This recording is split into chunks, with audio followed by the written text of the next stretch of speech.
Alors, quels sont justement nos indicateurs d'un faible pronostic? Alors, avant même d'évoquer finalement l'indicateur d'un faible pronostic, c'est de se dire, on a des enfants qui sont des parleurs tardifs, donc ceux qu'on aurait pu considérer comme ayant des retards de langage. En fait, on aurait à peu près 10 des enfants qui parlent un petit peu plus tardivement. Par contre, ceux qui ont vraiment des troubles du langage oral, donc sévères, représenteraient 3 de la population. Donc parmi ces parleurs tardifs, il y en a effectivement qui vont être concernés par un trouble du langage, mais puis il y en a qui vont rattraper leur retard finalement. Heu, donc fin alors la notion de parleur tardif, c'est une notion assez précise. Ce sont les enfants qui auraient un stock de mots inférieur à 50 mots à 2 ans et qui ne combineraient pas plusieurs mots, qui auraient du mal à utiliser, des associations de mots. Et donc ce que montrent les études, par exemple l'étude de Fizet en 2014, c'est que 50 de ces enfants à 24 mois, quand ils sont identifiés donc à 24 mois, à 2 ans, et ben, ils rattrapent leur, père, leurs camarades à 36 mois. Donc finalement, c'est un simple décalage et à 3 ans, les enfants ont un niveau de langage qui est similaire aux autres. Il y a une autre étude, un peu plus ancienne, où ils avaient donc suivi 26 enfants de 2 ans, donc qui comprenaient bien des phrases complexes, mais qui pouvaient dire seulement quelques mots, de façon en plus des mots isolés. Et ce qu'ils ont montré dans cette étude, c'est qu'après 5 mois, pour un tiers des enfants, on n'avait pas d'amélioration. Pour un tiers, on avait des progrès légers et on avait un tiers qui rattrapait en fait finalement, leurs camarades. Donc parler tard, c'est pas un trouble en soi, mais ça constitue un facteur de risque.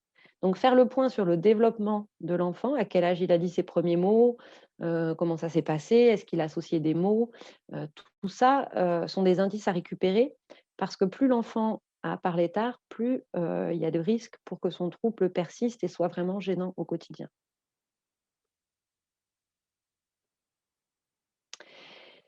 Et effectivement, à partir de 5, 6 ans, si on repère un trouble du langage, si on repère un fonctionnement anormal du langage, quelque chose qui se distingue de la norme, et ben, il est très, très peu probable que le trouble se rattrape.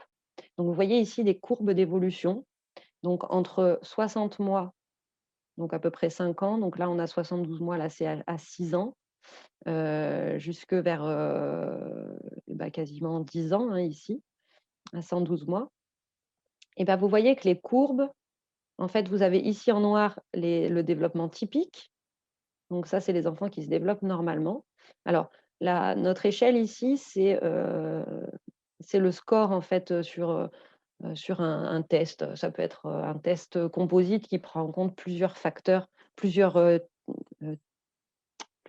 pardon, je ne trouve plus mes mots, qui prend en compte plusieurs, composants du langage, plusieurs mesures du langage.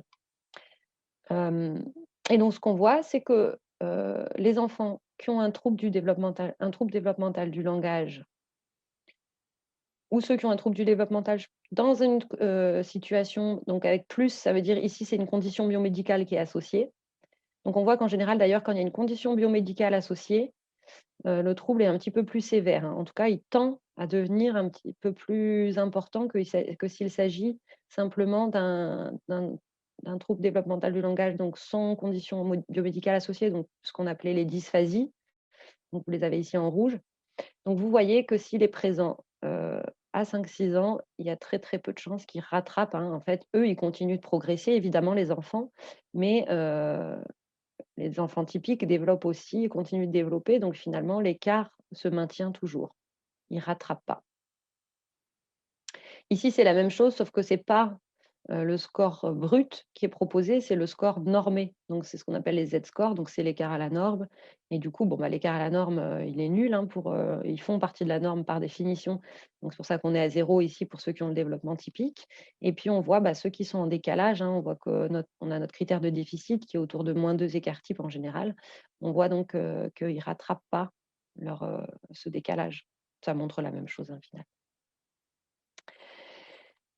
D'autres facteurs de risque qu'on peut prendre, en considération, mais que j'ai présentés aussi avec les facteurs de protection parce que du coup, on va voir qu'il peut y avoir aussi, le versant de l'un va être aussi, par exemple, le faible niveau d'éducation.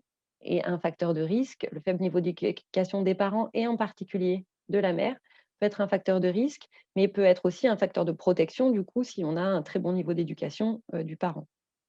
Le niveau socio-économique de la famille aussi, du coup, ça va avec des facteurs de risque environnementaux qui finalement peuvent aggraver aussi les troubles du langage. L'ordre de naissance, c'est assez étonnant, mais effectivement, les enfants et je crois qu'en plus, c'est même quand on prend en compte comme variable contrôle, l'âge, des parents et notamment l'âge de la mère, et ben, l'ordre de naissance et donc le fait d'être le dernier dans une fratrie est aussi un facteur de risque. On a beaucoup plus de troubles du langage oral chez les derniers des fratries. Être un garçon, il y a plus de risques, hein, la prématurité, des antécédents familiaux, des antécédents familiaux de langage de troubles du langage oral ou de troubles du langage écrit, de dyslexie aussi, hein. Mais en tout cas, voilà, s'il y a des personnes dans la famille qui ont aussi présenté des troubles du langage oral, il y a forcément plus de risques que ce soit le cas pour l'enfant et que le trouble du langage, du coup, persiste. Après, il y a tout ce qui va être, fonctions cognitives autres et qui peuvent jouer comme des facteurs de risque ou des facteurs de protection. Donc si vous avez un trouble des fonctions exécutives, par exemple dans le cas d'un TDAH, ça peut être aussi un facteur de risque. Si vous avez de bonnes capacités exécutives, ça va être un facteur de protection. Pareil sur votre niveau intellectuel. Donc ça va avec les comorbidités. Avoir un comportement prosociable est un facteur de protection. Donc les enfants qui sont sociables, vont avoir un meilleur développement de leur langage, ce qui semble logique. Les interventions spécialisées, bien sûr, puisque ici on parle des rééducations, hein, donc qui vont agir aussi sur le trouble du langage comme des facteurs de protection. Et puis, tout ce qui va être aussi activité de langage, donc le fait de lire des livres, des albums, de faire des jeux de langage avec l'enfant. Si on a une diversité de partenaires de communication, donc si l'enfant peut parler avec plusieurs personnes différentes, tout ça et c'est aussi des facteurs de protection, donc qui peuvent améliorer les choses, enfin qui vont être de meilleurs pronostics pour l'évolution de l'enfant. Alors, comment on peut repérer du coup ces troubles du langage oral? Donc ces troubles développementaux du langage oral, c'est dysphasie, hein, j'utilise les 2 termes, hein, du coup, parce que c'est quand même l'usage courant, le reste la dysphasie. Donc comment on va les repérer? On va repérer éventuellement un manque d'intelligibilité. Donc l'enfant on n'arrive pas bien à comprendre ce qu'il dit, donc ça, du coup, c'est un signe qui est très fort, enfin qu'on perçoit très rapidement, qu'on perçoit tout de suite. Et en plus, c'est quelque chose qui peut être vraiment gênant pour l'enfant, qui peut être vraiment générer une souffrance, puisque ça peut perturber tout ce qui est communication.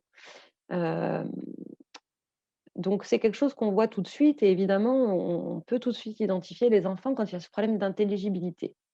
Après, il peut y avoir sinon une intelligibilité correcte, mais des difficultés dans la construction des mots ou des phrases. Donc des enfants qui vont avoir du mal à utiliser la bonne syntaxe, la bonne grammaire, pour parler. Des enfants aussi qui peuvent faire des paraphasies sémantico-phonologiques, donc ça va être des confusions de mots. Par exemple, je ne sais pas, dire, canard pour pingouin, faire ces confusions au niveau sémantique ou des confusions phonologiques avec des mots qui sont proches, donc quand les sons se ressemblent. Par exemple, j'ai pas d'exemple. J'ai pas d'exemple de confusion phonologique, j'ai rien qui me vient, je suis désolée. Hem, une paraphasie phonologique, ça pourrait être, Heu, non, mais j'ai pas d'exemple qui me viennent, je suis désolée. On peut regarder aussi l'hypospontanéité du discours. Donc ça, c'est l'utilisation des gestes. Donc par exemple, heu, un enfant qui va peu parler et qui va plutôt tendance à vous tirer la manche, à vous montrer quelque chose ou à utiliser des gestes pour vous parler, ça peut être aussi un signe d'un trouble du langage.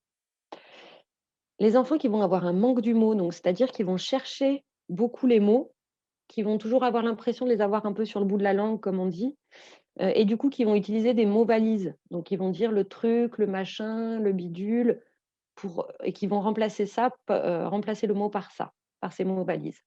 Donc ça va être aussi un signe. Donc en tout cas,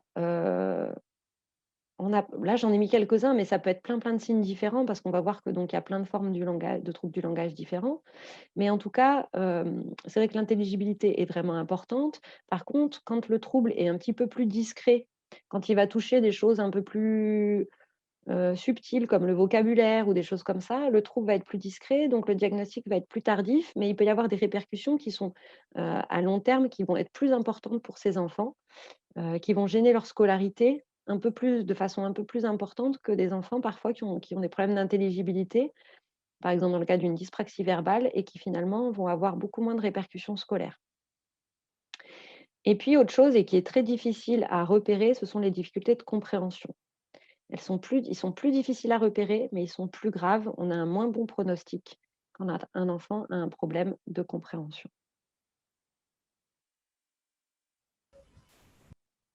Je vous ai mis aussi ici, quelques, ça avait été, donné par, donc sur notre site, du gouvernement en France, des repères en fait qui étaient donnés pour les enseignants, pour dire voilà à 3 ans, un enfant qui ne comprend pas les phrases hors contexte, qui a du mal à faire à associer 3 phrases, 3 éléments pour faire une phrase, qui a des difficultés à trouver le bon mot pour exprimer ses idées ou qui est compris que par son entourage, tout ça doit alerter. À partir de 4 ans, est-ce que ça garde des difficultés? Enfin voilà, c'est d'autres signes, je ne vais pas tous vous les faire, c'est d'autres signes et puis ce que je trouvais intéressant, c'est qu'ils mettaient ici les causes possibles. Donc est-ce que c'est pas finalement une surdité? Est-ce que c'est juste un décalage qui rattrape? Mais on a vu qu'à 3 ans, voilà, si on avait des difficultés, il y avait quand même ça dépend le type de difficulté, mais si on cumule des difficultés syntaxiques et phonologiques, hein, on a vu que s'il y a plus de composantes qui sont touchées, il y a des risques que ça perdure. Donc, nous, cette notion de retard de langage, on s'en méfie quand même un petit peu plus, hein. C'est pas forcément quelque chose, c'est pas forcément un concept, enfin, c'est un concept qui est critiqué, quoi, comme on disait ce matin. On peut se demander est-ce que c'est une déficience intellectuelle? Est-ce que c'est un retard de parole? Donc est-ce que ça touche plutôt la parole? Ou est-ce que voilà, c'est une dysphasie, donc un trouble développemental du langage oral? Il donnait l'exemple aussi pour le bégaiement, les troubles d'articulation et cetera.